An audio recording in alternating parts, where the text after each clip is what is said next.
Hello, we're reading this book here, An Open Heart by the Dalai Lama, from his teachings he gave. We're on page 16. A few years ago, I visited a poor black family in Soweto in South Africa. I wished to talk to them casually and inquire about their situation, their way of earning a livelihood, things like that. I began speaking to one man who introduced himself as a teacher. As we talked, we agreed that racial discrimination is very bad. I said that now that black people had equal rights in South Africa, he had new opportunities that he had to make use of by applying effort through education and hard work.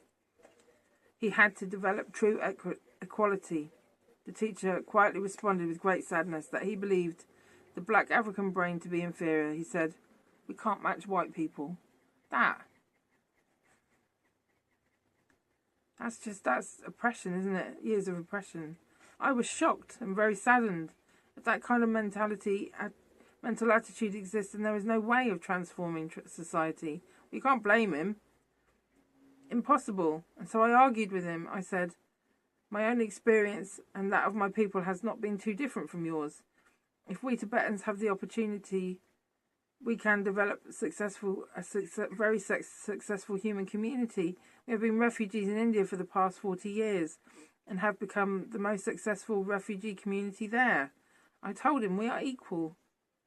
We all have the same potential. We are all human beings. The difference in colour of our skin is minor. Because of past discrimination, you didn't have opportunities. Otherwise, you have the same potential. Oh.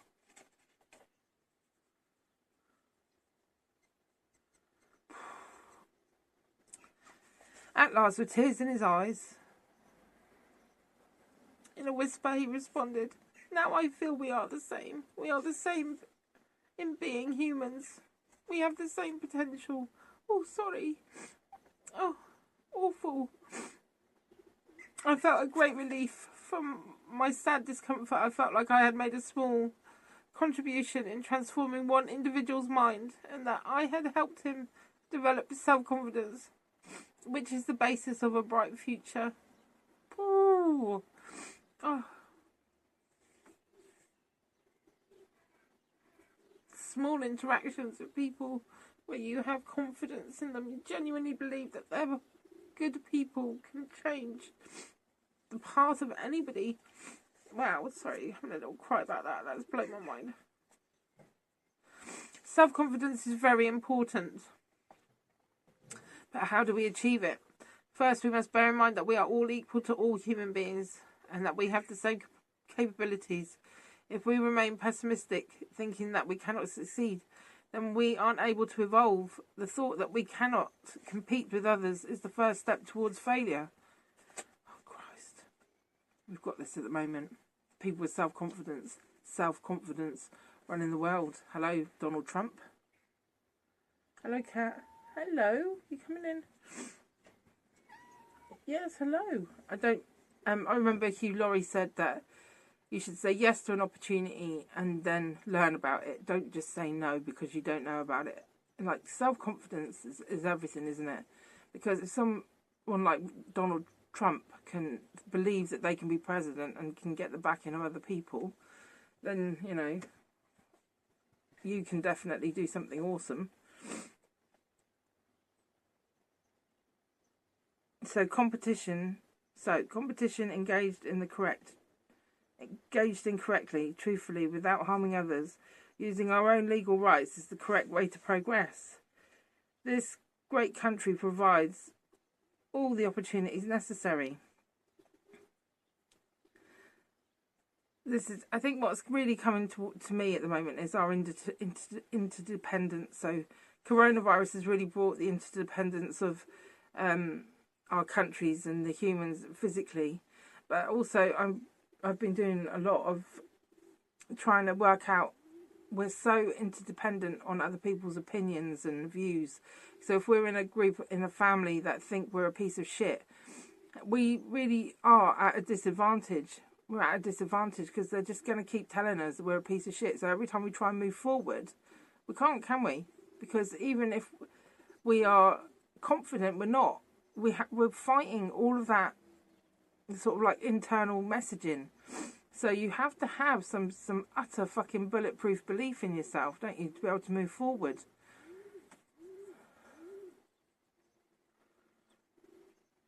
So yeah, I've just been doing a lot of working out. If we're so interdependent emotionally, confidence everything on other people, and so interdependent physically, the coronavirus, like literally someone on one side of the world gets the virus in China, and now I'm sheltering in my home because I've got hypertension, and it's like we're so connected. It's crazy how connected we are.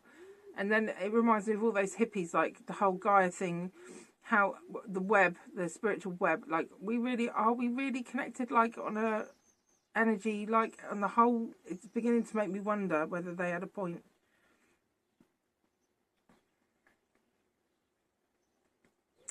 Oh, that's just really blown my heart open.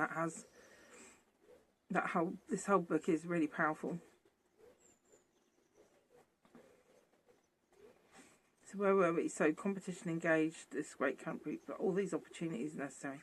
Though it is important for us to engage in our lives with self-confidence, we must also distinguish between the negative qualities of conceit or arrogance and those of positive pride or self-confidence.